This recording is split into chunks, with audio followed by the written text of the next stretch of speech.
بسم اللہ الرحمن الرحیم۔ ایک بڑھاپے کو پہنچے، آخری ایج کو پہنچے، خبردار اف تک نہیں کہنا۔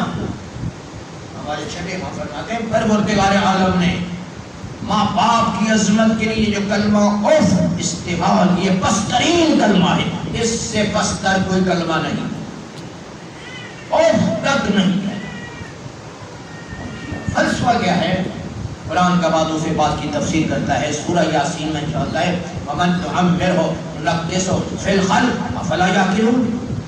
جس کو ہم طویل زندگی دیتے ہیں اس کو پہلی زندگی کی طرف پلٹا دیتے ہیں، کیا یہ عقل و شعور نہیں رکھتے ہیں؟ یعنی کہ بڑھاپے کی زندگی بچگانہ زندگی ہو جاتی ہے۔ یہی وجہ کہا گیا ہے کہ ماں باپ کے ساتھ جب بوڑھے ہو جائیں وہی سلوک کرو جو چھوٹے بچوں کے ساتھ کرتے ہیں، جس طرح ان سے محبت کے ساتھ، شفقت کے ساتھ، مہربانی کے ساتھ پیش آتے ہو۔ ماں باپ جب بوڑھے ہو جائیں تو پھر ان کی خدمت کرنی ہے، اچھے سلوک کے ساتھ، اچھے اخلاق سے پیش آنا۔ نہیں، ایسا نہیں ہے کہ نعوذ باللہ آپ ان کو امریکہ کے اندر جو بوڑھے ماں باپ کے لیے الگ جگہ ہوتی ہے وہاں ان کو داخل کرا دیا جاتا ہے، یہ بہت بڑا اشتباہ ہے انسان کا۔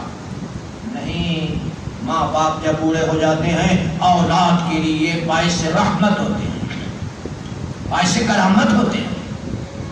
اسے ہوتا ہے دھمکی نہیں دینا، جھڑکنا نہیں ہے، بلکہ عجز و انکساری کے ساتھ اپنے شانوں کو ان کے سامنے جھکائے رکھنا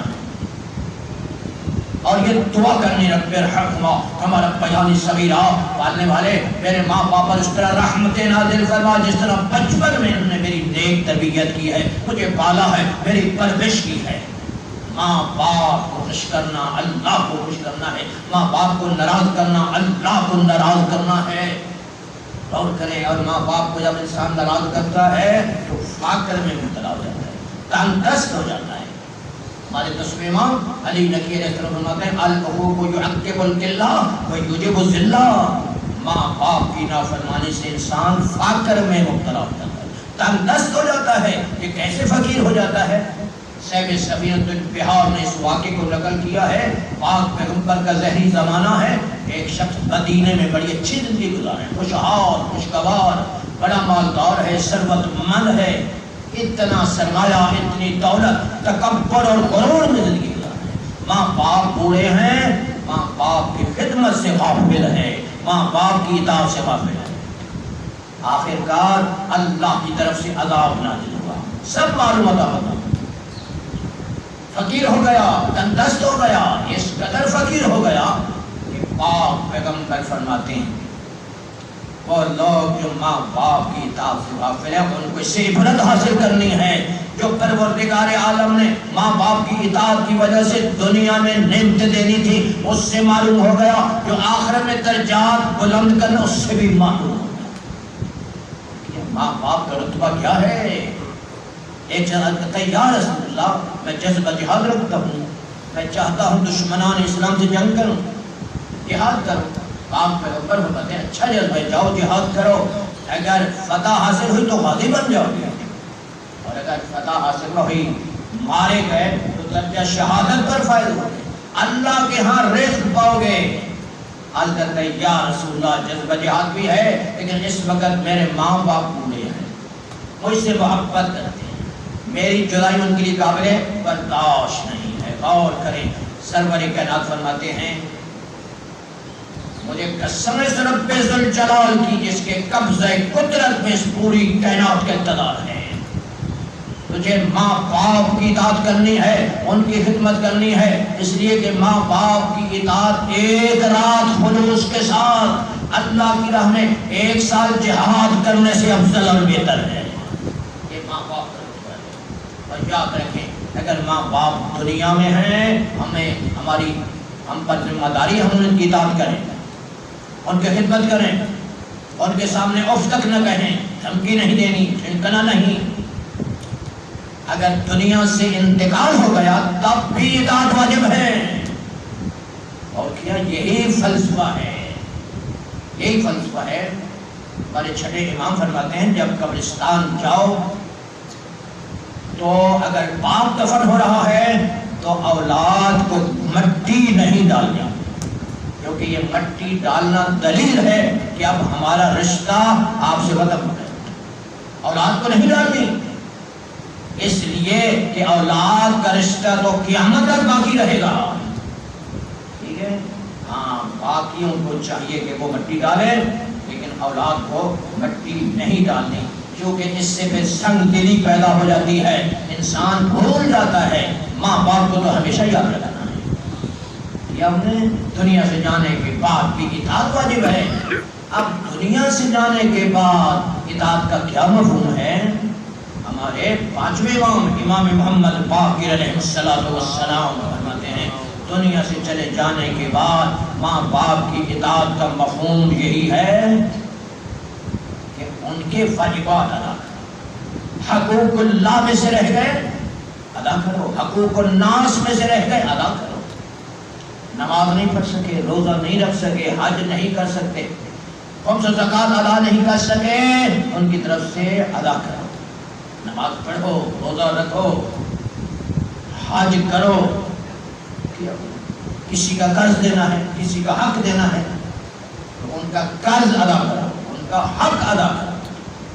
معصوم فرماتے ہیں جو اولاد دنیا سے ماں باپ کے چلے جانے ان کے یہ واجبات ادا کرتی ہے، حقوق اللہ کو ادا کرتے ہیں، تو وہ اسی طرح مطیع و فرمانبردار ہے جس طرح دنیا میں اولاد ماں باپ کی اطاعت کرتی ہے۔ ہمیں چاہیے ماں باپ کی مغفرت کے لیے کم از کم سورہ یاسین پڑھے جو پارہ قرآن کے ختم کے سبب کے برابر، ایک مرتبہ سورہ الحمد سورہ فاتحہ پڑھے جو ایک قرآن کے ختم کے سبب کے برابر، 3 مرتبہ سورہ اخلاص سورہ توحید سورہ قل هو اللہ پڑھے ایک قرآن کے ختم کے سبب کے برابر۔ گویا 10 منٹ میں ہم نے 14 قرآن اپنے مرحومین کو، اپنے والدین کو ہدیہ اور تحفہ پیش کر دیا۔ ہمیں چاہیے ان کی مغفرت کے لیے دعا کریں، ان کی مغفرت کے لیے ہمیں چاہیے سید الشہداء کی عزاداری کا اہتمام کریں۔ یہ ہماری شرح کی حیات ہے، ہم عزاداری کی وجہ سے زندہ ہیں۔ اس کا ہمیں حقیقت میں فائدہ مرنے کے بعد ہوا۔ جب انسان قبر میں پہنچتا ہے، اس کے عزیزوں کو دفن کرنے کے بعد گھر واپس آتے ہیں، تنہائی میں گریے کی صدا سنتا ہے، پوچھتا ہے تم کون ہو؟ تو حضرت زہرا کی آواز، میں تیرا تیسرا امام ہوں، تیری بخشش کا انتظام کر رہا ہوں، اس لیے کہ تم نے اپنوں نے بیٹھ کر میری زینب کی چادر پر گریہ کیا، سکینہ کی یتیمی پر گریہ کیا، علی اصغر کی پیاس پر، علی اکبر کی جوانی پر۔ اللہ مولا حسین نے اس دین اسلام کی بقا کے لیے کیا کچھ نہیں کیا، ذرا بھر لٹا دیا۔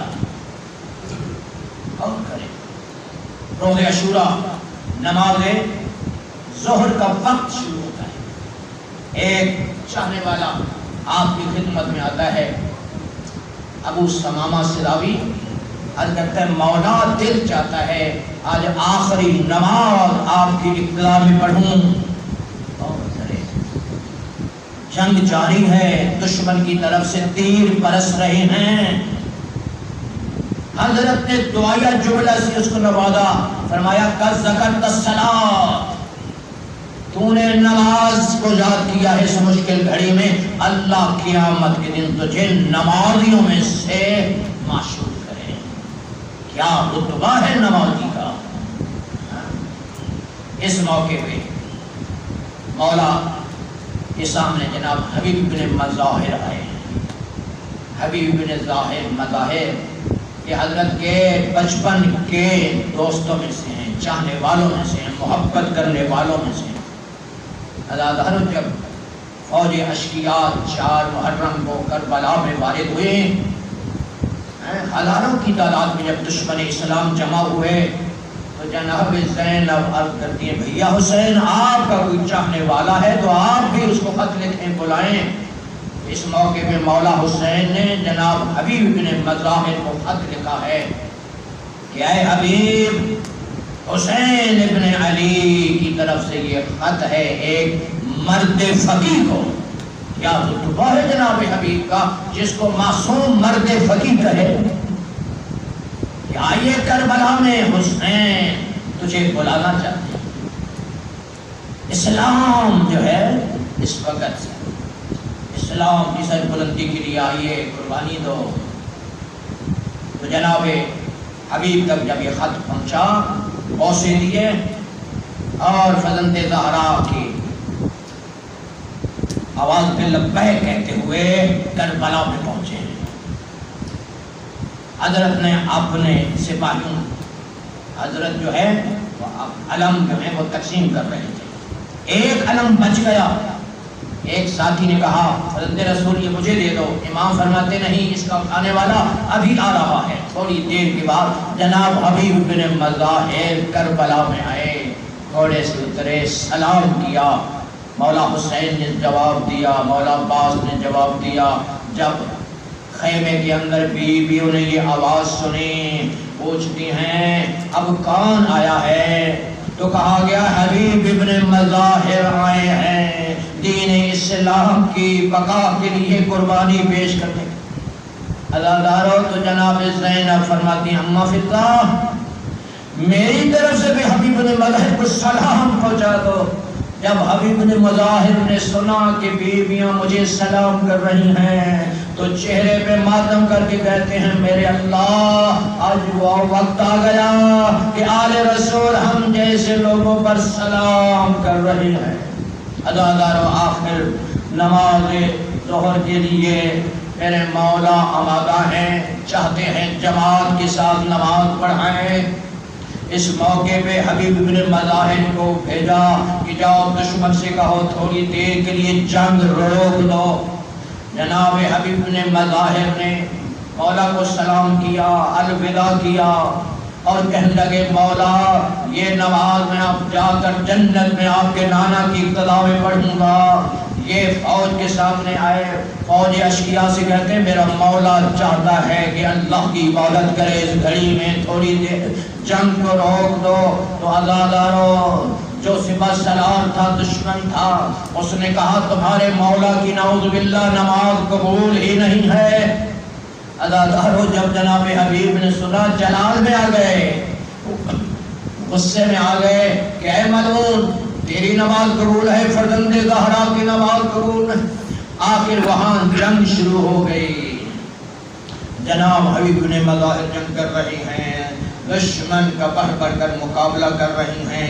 عزادارو ادھر نماز شروع ہو گئی. جناب شہید ابو سمامہ ستابی یہ کچھ صحابی مولا کے سامنے کھڑے ہیں, کچھ نماز پڑھ رہے ہیں. جب نماز مکمل ہوئی جو تیر آ رہا تھا وہ جو صحابی حضرت کے آگے کھڑے تھے وہ تیر اپنے سینوں میں لے رہے تھے. جب نماز ختم ہوئی تو جناب شہید کرتے مولا ہم نے وفا کا حق ادا کر دیا.